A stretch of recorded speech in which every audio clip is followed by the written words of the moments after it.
न खाऊंगा न खाने दूंगा, ये बयान पीएम मोदी का था। लगा था इस बयान के बाद कि भ्रष्टाचार देश से खत्म हो जाएगा। जहां जहां भी बीजेपी सत्ता में आएगी कोई करप्शन नहीं होगा, लेकिन हुआ कुछ उलट ही। मध्य प्रदेश का व्यापम घोटाला आपको याद होगा। उत्तराखंड के हालात किसी से छुपे नहीं है। बीजेपी के राज में जहां तहां पेपर आउट होने के घोटाले भी सामने आए हैं। कई और भी करप्शन के आरोप विपक्ष लगातार बीजेपी की सरकारों पर लगाता रहा है। लेकिन सबसे ज्यादा पैसों की हेराफेरी, घूसखोरी के आरोप अगर किसी राज्य की सरकार पर लगे हैं तो वो है कर्नाटक की बीजेपी सरकार। बीजेपी सरकार पर 40% कमीशन और सरकारी टेंडर में घूसखोरी के आरोप लगातार लगे।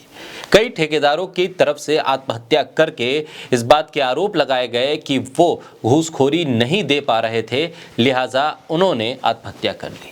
हालात तो ये हो गए कि कर्नाटक की बीजेपी सरकार को ही 40% सरकार कहा जाने लगा। विधानसभा चुनाव नजदीक हैं और बीजेपी विधायक के ठिकानों से रिश्वत का पैसा बरामद हो रहा है। इन हालात में बीजेपी आखिर कैसे अपने आप को पाक साफ बता पाएगी? बोलता हिंदुस्तान पर मैं हूं आपके साथ बिरजा शाकिर अली बेग। बीजेपी के अध्यक्ष जेपी नड्डा से लेकर पीएम मोदी कर्नाटक जा रहे हैं और कह रहे हैं कि कर्नाटक को भ्रष्टाचार मुक्त कर देंगे। मानो जेपी नड्डा या पीएम मोदी विपक्ष की सरकार वाले किसी राज्य में जाकर यह ऐलान कर रहे हैं। शायद उनको पता होना चाहिए कि कर्नाटक में बीजेपी की ही सरकार है। आखिर अपनी ही सरकार के राज्य में जाकर अगर वो ये वादा करते हैं कि करप्शन मुक्त इस राज्य को कर देंगे, इसका मतलब तो साफ है कि उनकी सरकार में, बीजेपी के शासन में करप्शन खत्म नहीं हुआ है, करप्शन हो रहा है। अगर बीजेपी के नेता प्रधानमंत्री से लेकर जेपी नड्डा तक ये कहते हैं कि हमें सत्ता में बैठाओ तो हम करप्शन खत्म कर देंगे, अरे जनाब, कर्नाटक में तो आपकी ही सरकार है, आप ही के मुख्यमंत्री हैं। आखिर अपनी ही सरकार के राज में करप्शन रोकने में आप लोग फेल कैसे हो गए? इस सवाल का जवाब क्यों नहीं देते?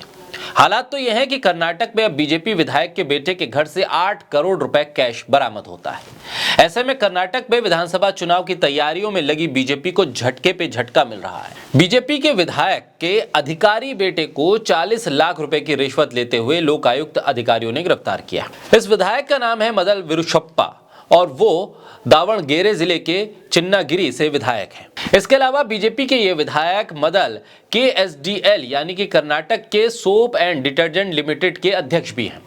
विधायक का बेटा जिसका नाम है प्रशांत कुमार, वो बेंगलुरु जल आपूर्ति और सीवरेज बोर्ड का चीफ अकाउंटेंट अफसर है। प्रशांत को लोकायुक्त की टीम ने कर्नाटक साबुन एंड डिटर्जेंट लिमिटेड यानी KSDL के ऑफिस से गिरफ्तार किया, यानी कि जो उनके पिता का दफ्तर है वहां से उन्हें गिरफ्तार किया गया। ये कंपनी मैसूर सैंडल सोप बनाने के लिए मशहूर है। कंपनी के ऑफिस से कम नोटों से भरे हुए 3 बैग बरामद हुए। विधायक मदल कर्नाटक के सोप एंड डिटर्जेंट लिमिटेड के चेयरमैन हैं। लोकायुक्त सूत्रों के मुताबिक एक व्यक्ति ने प्रशांत के खिलाफ 1 हफ्ते पहले शिकायत की थी और उस शिकायत पर अब कार्रवाई हुई है। ऐसे में लोकायुक्त की तरफ से ये कहा गया था कि इस मामले में वो त्वरित कार्रवाई करेंगे। विधायक के बेटे ने 81 लाख रुपए की रिश्वत मांगी थी और इसी शिकायत पर कार्रवाई करते हुए लोकायुक्त ने एक जाल बिछाया और प्रशांत को रंगे हाथों पकड़ लिया 40 लाख रुपए के साथ। घर से भी 8 करोड़ रुपए बरामद हुए हैं। कर्नाटक में विधानसभा चुनाव मई में होने, इससे पहले बीजेपी अपनी तैयारियों में जुटी है और ये बता रही है कि कैसे कर्नाटक में उसने विकास किया है, कैसे वो कर्नाटक को भ्रष्टाचार मुक्त करेगी। और ऐसे में बीजेपी विधायक के बेटे की गिरफ्तारी ने बीजेपी की तमाम तैयारियों पर पानी फेर दिया है। करीब 1 हफ्ते भर पहले गृह मंत्री अमित शाह ने कर्नाटक की जनता से प्रधानमंत्री नरेंद्र मोदी और पूर्व मुख्यमंत्री BS येदियुरप्पा पर भरोसा जताने की अपील करते हुए कहा था कि बीजेपी ऐसी सरकार देगी जो राज्य को भ्रष्टाचार मुक्त कर देगी।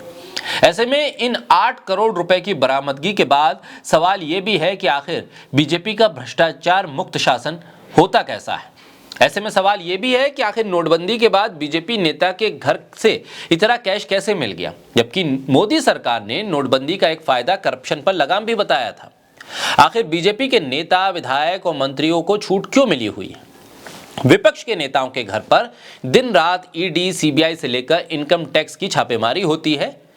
BBC जैसे तमाम संस्थानों पर इनकम टैक्स लगातार सर्वे के नाम पर रेड करता है, लेकिन बीजेपी के नेताओं के ठिकानों पर ये एजेंसी क्यों नहीं जाती हैं, वहां जाकर इन नोटों का पता क्यों नहीं लगाती है?